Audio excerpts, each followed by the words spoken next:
Electric current. ठीक है, सबसे पहले क्या समझेंगे कि इलेक्ट्रिक करंट का मतलब क्या होता है ना। देखो, मान लो कि कोई वायर है और उस वायर में कुछ इलेक्ट्रॉन्स मूव कर रहे हैं। सपोज करो ये कोई वायर है, ठीक है, और इस वायर में कुछ इलेक्ट्रॉन्स किसी एक डायरेक्शन में मूव कर रहे हैं। एक डायरेक्शन में ये अपने आप तो मूव नहीं करेंगे, इसके लिए हमने कोई बैटरी वगैरह या कुछ ऐसा सिस्टम बना रखा है कि ये एक ही डायरेक्शन में मूव कर रहे हैं। सपोज करो यहाँ पे हमने कुछ पॉजिटिव चार्ज रखा है और इलेक्ट्रॉन्स पे कैसे चार्ज है, नेगेटिव चार्ज है, तो ये पॉजिटिव चार्ज की तरफ अट्रैक्ट होके जा रहे हैं। ठीक है, इधर नेगेटिव चार्ज रखा हुआ है तो इधर से रिपेल हो रहे हैं, इधर से अट्रैक्ट हो रहे हैं। या फिर कोई बैटरी कनेक्ट कर रखी है जिसका पॉजिटिव टर्मिनल हमने इधर कनेक्ट किया हुआ है इस वायर से, और नेगेटिव टर्मिनल इधर कनेक्ट किया हुआ है, तो उससे क्या होगा, जो नेगेटिव टर्मिनल है वो इन इलेक्ट्रॉन्स को रिपेल करेगा और जो पॉजिटिव टर्मिनल है वो क्या करेगा, अट्रैक्ट करेगा। तो ये इस तरीके से इस वायर के अंदर किसी एक पर्टिकुलर डायरेक्शन में मूव कर रहे हैं, है ना। उसका रीजन अभी हम डिस्कस नहीं कर रहे। मान लो ये इधर जा रहे हैं, ठीक है, जब ये इलेक्ट्रॉन इधर जा रहे होंगे तो आप किसी एक पॉइंट पे ऑब्जर्वर बन के बैठ गए। मान लो आप यहाँ पे बैठे हो, ठीक है, इस पॉइंट पे आप बैठे हो, यहाँ पे मान लेते हैं, यहाँ पे बैठे हो, क्या कर रहे हो, यहाँ पे ऑब्जर्व कर रहे हो कि यहाँ पे कैसे इलेक्ट्रॉन्स मूव कर रहे हैं। एक पॉइंट पे हम लोग बैठ गए। अब क्या हुआ, हमने देखा कि इस पॉइंट पे यहाँ पे एक जो एरिया हम कंसिडर करेंगे उसको बोलते हैं क्रॉस सेक्शनल एरिया। तो हमने देखा कि इस क्रॉस सेक्शनल एरिया से ऑब्जर्वर क्या देख रहा है कि इस क्रॉस सेक्शनल एरिया से टी टाइम के अंदर क्यू चार्ज पास हो गया। क्यू चार्ज कौन सा चार्ज है, मान लो इसमें से 10 इलेक्ट्रॉन निकले टी टाइम के अंदर, तो 10 इलेक्ट्रॉन पे जो चार्ज है उसको हम क्यू चार्ज बोल रहे हैं। ठीक है, तो इसने क्या ऑब्जर्व किया कि टी टाइम के अंदर, टी सेकेंड्स के अंदर क्यू चार्ज इसमें से पास हो रहा है। तो उसने बोला कि चार्ज की जो फ्लो रेट है ना, चार्ज की जो फ्लो रेट है वो है क्यू बाई टी, है ना।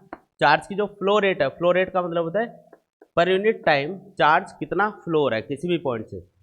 तो इसने बोला कि जो चार्ज की फ्लो रेट है वो है क्यू बाई टी, और इसको हमने एक अलग से नाम दे दिया इस फ्लो रेट को, इसको हमने बोला इलेक्ट्रिक करंट।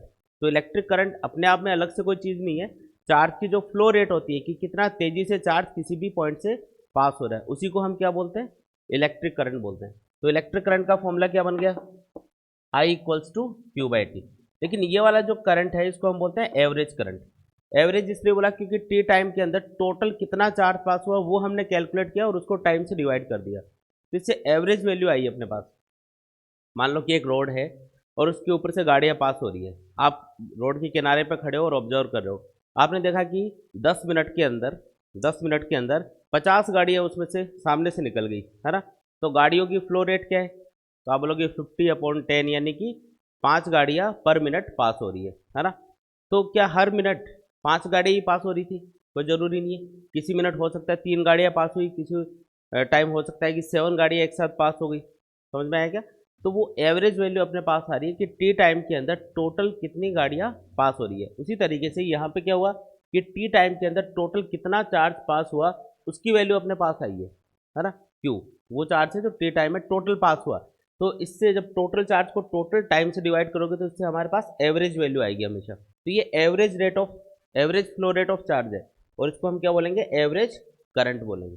लेकिन अगर एक पर्टिकुलर इंस्टेंट पे आपको देखना हो कि किसी इंस्टेंट पे कितना करंट फ्लो हो रहा है, मान लो आप आंख बंद करके खड़े हो रोड के किनारे पे और अचानक से आपने आंख खोली, आंख खोलते आपने देखा कि 3 गाड़ियाँ एकदम से गुजरी सामने से, तो आप उस इंस्टेंट पे क्या कमेंट करोगे कि गाड़ियों की जो फ्लो रेट है, मान लो 1 सेकेंड का ड्यूरेशन आपने लिया, तो आप बोलोगे कि 3 गाड़ियाँ पर सेकेंड पास हो रही है। तो वो कौन सा मतलब कौन सी फ्लो रेट आपने बताई, एक पर्टिकुलर इंस्टेंट के ऊपर आपने बताया, तो उसको हम क्या बोलेंगे, इंस्टेंटेनियस वैल्यू, है ना। तो उसी तरीके से अगर ये ऑब्जर्वर देख रहा है इधर और इसने किसी पर्टिकुलर टाइम पे देखा, एक स्मॉल टाइम इंटरवल के अंदर देखा, है ना, dt टाइम मान लो उसको, एक स्मॉल टाइम dt के अंदर इसने देखा, तो जितने भी इलेक्ट्रॉन उस dt टाइम के अंदर पास हुए उन पे चार्ज है dq। तो ये क्या बोलेगा कि dq चार्ज पास हो रहा है कितने टाइम में, dt टाइम में। ठीक है, तो चार्ज की फ्लो रेट क्या होगी, dq बाई dt, और इसको हम एक इंस्टेंट पे कैलकुलेट कर रहे हैं इसलिए इसको हम क्या बोलेंगे, इंस्टेंटेनियस करंट। कौन सा करंट, इंस्टेंटेनियस करंट। तो दो टाइप के करंट हम डिफाइन कर रहे हैं यहाँ पे, एक तो एवरेज करंट और एक इंस्टेंटेनियस करंट। इंस्टेंटेनियस करंट का मतलब होगा किसी पर्टिकुलर इंस्टेंट पे फ्लो होने वाला करंट। जैसे अमीटर होता है एक डिवाइस, या गैल्वेनोमीटर होता है जो करंट को सेंस करते हैं। तो किसी भी सर्किट में आप जब अमीटर या गैल्वेनोमीटर को लगाते हो तो सर्किट में फ्लो होने वाले इंस्टेंटेनियस करंट को वो मेजर करते हैं। अगर आप सर्किट में करंट बढ़ाओगे तो उसमें जो पॉइंटर होता है ना, अमीटर या गैल्वेनोमीटर में, वो पॉइंटर भी डिफ्लेक्ट होगा इंस्टेंटली। जैसे आपकी गाड़ी का जो स्पीडोमीटर होता है, आप स्पीड बढ़ाते हो तो पॉइंटर आगे जाता है ना। स्पीड बढ़ेगी तो, जैसे बाइक या स्कूटर का जो स्पीडोमीटर आपने देखा होगा, स्पीड बढ़ाएंगे तो वो आगे चला जाएगा, स्पीड कम करेंगे तो वापस से जीरो की तरफ आएगा। तो वो कौन सी स्पीड बता रहा होता है, वो इंस्टेंटेनियस स्पीड बताता है। हर एक इंस्टेंट पे जो स्पीड है ना, उसको बताएगा वो। तो ये दोनों टर्म्स अपन को पता होनी चाहिए कि इंस्टेंटेनियस करंट क्या होता है और एवरेज करंट क्या होता है। ठीक है। ये जो करंट है, मतलब जो इलेक्ट्रिक करंट है, उसकी एसआई यूनिट क्या होगी? तो एसआई यूनिट का मतलब क्या है कि जब आप यूज़ करोगे इसको, जो आपको डेटा लिखना होगा, तो आप क्या यूनिट उसमें यूज़ करोगे। ऐसा मतलब सिस्टम जो आप यूज़ करते हो ना, ऐसा यूनिट का मतलब है इंटरनेशनल सिस्टम ऑफ यूनिट, जो यूनिवर्सल माना जाता है और उसी को हम बार बार यूज़ करेंगे। तो चार्ज की एसआई यूनिट क्या होती है? कूलाम। और टाइम की सेकेंड, है ना। तो कूलाम पर सेकेंड लिख सकते हो। और उसको और छोटा करने के लिए हमने उसको एम्पियर बोला, है ना। तो 1 एम्पियर करंट कितना होगा? कूलाम पर सेकेंड भी ऐसा यूनिट है, और कौन सी यूनिट है? एम्पियर। तो कूलाम पर सेकेंड लिख दो, है ना।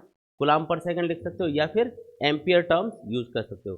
ठीक है। 1 एम्पियर करंट कितना होगा? तो देखो ये 1 कब आएगा? तो ये जब 1 होगा, ये 1 होगा। ये एक सिंपल अपन डेफिनेशन बनाने के लिए ऐसा कर रहे हैं। आई की वैल्यू 1 कब आएगी? जब चार्ज भी 1 कूलाम हो। 1 एम्पियर करंट कब फ्लो होगा? 1 कूलाम चार्ज, टाइम कितना हो? 1 सेकेंड।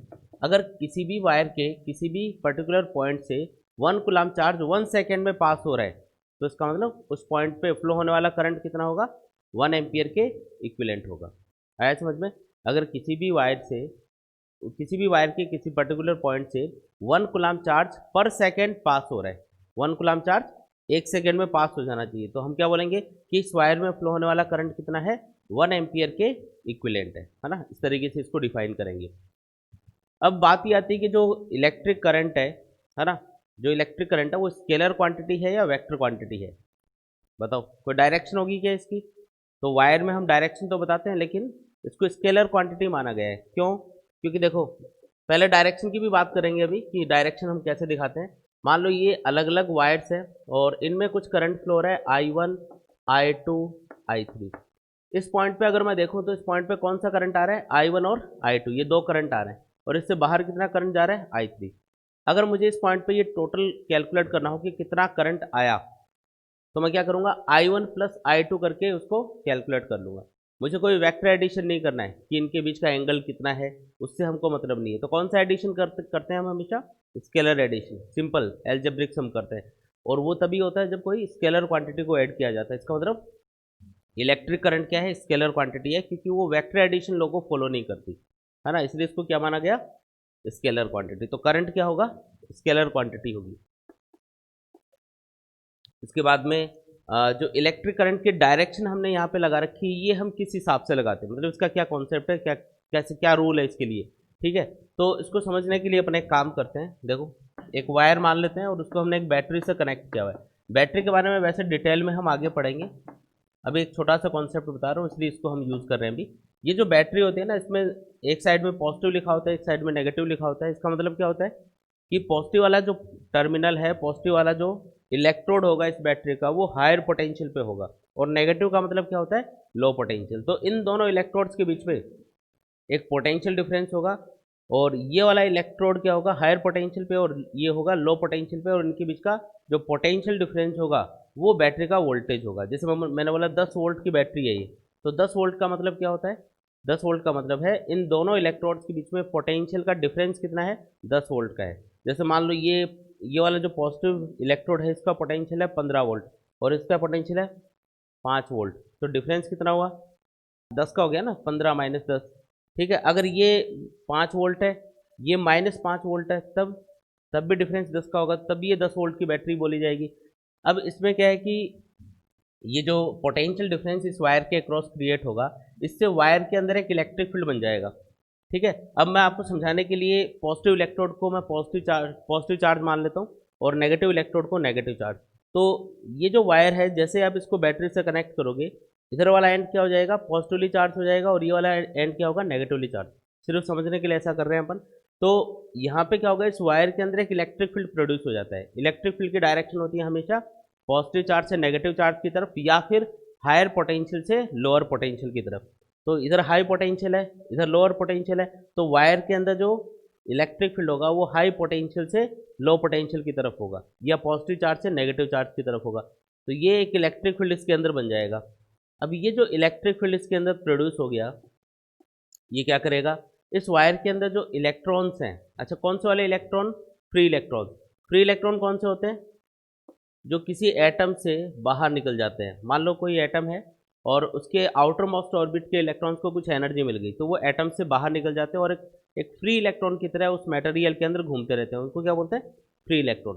तो ये जो फ्री इलेक्ट्रॉन्स हैं, इनके ऊपर इलेक्ट्रिक फील्ड की वजह से एक फोर्स लगेगा। फोर्स की डायरेक्शन किधर होगी, तो इलेक्ट्रॉन पे नेगेटिव चार्ज होता है और नेगेटिव चार्ज पे हमेशा इलेक्ट्रिक फील्ड के अपोजिट डायरेक्शन में फोर्स लगता है। पॉजिटिव चार्ज पे फोर्स लगता है इलेक्ट्रिक फील्ड की डायरेक्शन में, और नेगेटिव चार्ज पे इलेक्ट्रिक फील्ड के अपोजिट डायरेक्शन में फोर्स लगेगा। तो ये जो इलेक्ट्रॉन्स हैं, इनके ऊपर नेगेटिव चार्ज है, इसलिए इनके ऊपर जो फोर्स लगेगा वो इलेक्ट्रिक फील्ड के अपोजिट डायरेक्शन में लगेगा। तो ये इलेक्ट्रॉन्स बैटरी के नेगेटिव टर्मिनल से पॉजिटिव टर्मिनल की तरफ मूव करते हैं, है ना। इसको सिंपली ऐसे भी समझा सकता हूँ मैं कि जो नेगेटिव टर्मिनल है वो इस वायर के अंदर जो फ्री इलेक्ट्रॉन्स हैं उनको रिपेल करेगा, और पॉजिटिव क्या करेगा, अट्रैक्ट करेगा। तो ये नेगेटिव से रिपेल होकर पॉजिटिव की तरफ मूव करेंगे, ऐसा भी बोल सकते हो सिंपल करने के लिए। बाकी मैंने पूरा मैकेनिज्म बताया कि भी ये इलेक्ट्रिक फील्ड की वजह से हो रहा है ऐसा। तो इलेक्ट्रॉन्स इधर मूव करेंगे, है ना। इलेक्ट्रॉन जब इधर मूव कर रहे होंगे तो इलेक्ट्रॉन के मोशन की वजह से एक करंट फ्लो होगा, क्योंकि इलेक्ट्रॉन पे चार्ज है। तो उस करंट को हम क्या नाम देंगे, इलेक्ट्रॉनिक करंट। कौन सा करंट है ये, इलेक्ट्रॉनिक करंट। लेकिन अगर हम ध्यान से देखें तो इलेक्ट्रॉनिक करंट की डायरेक्शन क्या है, पॉजिटिव का मतलब हाई पोटेंशियल, नेगेटिव का मतलब लो पोटेंशियल। तो ये जो इलेक्ट्रॉन्स हैं ये कौन सी डायरेक्शन में मूव कर रहे हैं, लो पोटेंशियल से हाई पोटेंशियल की तरफ। अब मैंने इसको वाटर से कंपेयर किया करंट को, जैसे वाटर फ्लो होता है वैसे करंट फ्लो होता है। मैं थोड़ा समझने के लिए, आसान करने के लिए ऐसा कर रहा हूँ। तो मैंने जब इसको वाटर से कंपेयर किया तो वाटर तो हमेशा किधर फ्लो होता है, हाई लेवल से लो लेवल की तरफ, कभी उल्टा नहीं होगा, है ना। लो लेवल से हाई लेवल की तरफ नेचुरली वाटर किधर फ्लो होगा, हाई लेवल से कम लो लेवल की तरफ। तो उसी तरीके से यहाँ पे जब मैंने देखा तो इलेक्ट्रॉन किधर मूव कर रहे हैं, उल्टा मूव कर रहे हैं। ये तो लो से हाई की तरफ मूव कर रहे हैं, लो पोटेंशियल से हाई पोटेंशियल की तरफ मूव कर रहे हैं। तो इनसे जो करंट बना, जिसको हमने इलेक्ट्रॉनिक करंट बोला, उसको थोड़ा समझना क्या हो गया, थोड़ा सा कन्फ्यूजिंग हो गया, ये उल्टा हो रहा है यहाँ पे। तो इसको हमने कंसिडर नहीं किया। जब हम सर्किट में करंट को शो करते हैं तो हम इस करंट को उसमें दिखाते नहीं है, इस करंट को शो नहीं करते, क्योंकि ये थोड़ा सा कन्फ्यूजिंग होता है, उल्टा चलता है ना ये, इसलिए।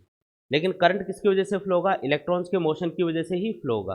तो हमने एक दूसरा तरीका निकाला, हमने बोला कि करंट की डायरेक्शन हम हमेशा हाई पोटेंशियल से लो पोटेंशियल की तरफ ही मानेंगे।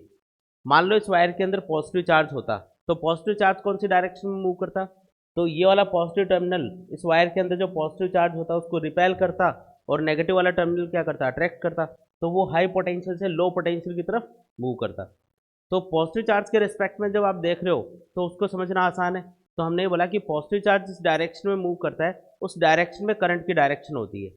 फिर नेगेटिव के लिए क्या बोले, तो नेगेटिव के लिए हमने ये बोल दिया कि जिस डायरेक्शन में नेगेटिव चार्ज मूव करेगा उसके अपोजिट डायरेक्शन में करंट की डायरेक्शन कंसिडर की जाएगी, क्योंकि नेगेटिव चार्ज हमेशा किधर चलता है, लो पोटेंशियल से हाई पोटेंशियल। तो अब हमने सर्किट में जो करंट की डायरेक्शन बताई वो कौन सी डायरेक्शन हो गई, हाई पोटेंशियल से लो पोटेंशियल। एक्चुअल में इलेक्ट्रॉन हमेशा करंट के अपोजिट डायरेक्शन में चल रहे होंगे, लेकिन उनकी जो डायरेक्शन है उसको हमको कंसिडर नहीं करना है। रीजन मैंने बताया क्योंकि वो थोड़ा सा कंफ्यूजिंग है, वो जगह जगह फिर प्रॉब्लम क्रिएट करेगा, है ना। आगे और भी कॉन्सेप्ट समझेंगे। तो हमने पॉजिटिव चार्ज को रेफरेंस माना कि पॉजिटिव चार्ज जिस डायरेक्शन में चलता है वो करंट की डायरेक्शन है, ठीक है। तो हमेशा क्या मानोगे, पॉजिटिव चार्ज के मोशन की डायरेक्शन में करंट की डायरेक्शन होगी, या फिर नेगेटिव चार्ज के मोशन के अपोजिट डायरेक्शन में करंट की डायरेक्शन होगी, ठीक है। ऐसे भी बोल सकते हो कि करंट की डायरेक्शन हमेशा हाई पोटेंशियल से लो पोटेंशियल की तरफ होती है, ऐसे भी बोल सकते हो ना। या फिर वायर में जो इलेक्ट्रिक फील्ड की डायरेक्शन होगी वही करंट की डायरेक्शन होगी। वायर में इलेक्ट्रिक फील्ड हाई पोटेंशियल से लो पोटेंशियल की तरफ ही होता है। तो क्या क्या याद रखना है कि जो इलेक्ट्रिक करंट की डायरेक्शन है वो हमेशा हाई पोटेंशियल से लो पोटेंशियल की तरफ होती है, या फिर क्या बोल सकते हो, पॉजिटिव चार्ज के फ्लो की डायरेक्शन में, या नेगेटिव चार्ज के फ्लो के अपोजिट डायरेक्शन में, या वायर के अंदर जो इलेक्ट्रिक फील्ड होगा उसी डायरेक्शन में। समझ में आ रहा है क्या। तो ये कुछ बेसिक चीज़ें हैं जो हमको याद रखनी है, ठीक है। करंट स्केलर क्वांटिटी है, ये भी याद रखेंगे। दो टाइप का करंट हमने डिफाइन किया, एवरेज करंट और इंस्टेंटेनियस करंट, ठीक है। इसके बाद में कितने टाइप का करंट होता है, तो जैसे हमने बात करी थी, मेनली तो हम दो ही टाइप का करंट यूज़ करते हैं, लेकिन और भी एक दो टाइप का करंट हमने डिफाइन किया। ऐसा करंट जो टाइम के साथ में कांस्टेंट रहेगा उसको हम बोलेंगे डायरेक्ट करंट, और ऐसा करंट जो टाइम के साथ में चेंज होता रहेगा, अच्छा चेंज भी एक फिक्स टाइम के बाद में होना चाहिए, ठीक है। ये कुछ अलग टाइप का करंट है, और एक फिक्स टाइम के बाद में ये क्या होता है, डायरेक्शन में भी चेंज होता है और मैग्नीट्यूड भी चेंज होता रहता है इसका। जैसे यहाँ पे मैग्नीट्यूड 0 है, फिर बढ़ेगा, फिर कम होगा, फिर अपोजिट डायरेक्शन बढ़ेगा, फिर कम होगा, फिर वापस बढ़ेगा, फिर कम होगा। एक डायरेक्शन को हमने पॉजिटिव माना, उसके रेस्पेक्ट में दूसरी डायरेक्शन क्या होगी, नेगेटिव। तो ये वाला जो करंट है इसको हम क्या बोलते हैं, अल्टरनेटिंग करंट बोलते हैं। तो मेनली 99% हम यूज़ करते हैं अल्टरनेटिंग करंट वर्ड के अंदर, और 1% हम कौन सा यूज़ करते हैं, डीसी, है ना। इसके अलावा और कौन से करंट है, तो मेनली तो ये दो ही करंट है, लेकिन मान लो करंट इस टाइप से बिहेव कर रहा है, एक फिक्स टाइम के बाद में थोड़ा थोड़ा चेंज हो रहा है, तो इनको बोलते हैं पल्स। ये जैसे पल्स जैसे आ रहा है तो इसको हम बोलेंगे पल्सेटिंग करंट। कौन सा करंट, पल्सेटिंग करंट। कोई खास करंट नहीं है, आपको दो ही करंट याद रखने हैं मेनली, लेकिन इस टाइप का करंट भी कई बार सर्किट में देखने को मिलेगा। आप आगे मॉडर्न फिजिक्स में एक सर्किट पढ़ोगे रेक्टिफायर नाम से, ठीक है। रेक्टिफायर सर्किट में क्या होता है कि हम एसी को डीसी में कन्वर्ट करते हैं, तो उसमें एक बीच में एक स्टेज आती है जिसमें करंट इस टाइप का बन जाता है, मतलब एसी को डीसी में कन्वर्ट करते हो ना, इसको इसमें कन्वर्ट करना है, तो बीच में एक स्टेप ऐसी आती है जिसमें इस टाइप का करंट मिलता है, उसको क्या बोलते हैं, पल्सेटिंग करंट बोलते हैं। एक होता है वेरिएबल करंट, कभी बढ़ गया कभी कम हो गया, इसको क्या बोलेंगे, वेरिएबल करंट। वेरी कर रहा है तो वेरिएबल करंट। तो बाकी कोई करंट खास नहीं है, दो ही करंट मेनली आपको याद रखने हैं, एसी और डीसी, ठीक है।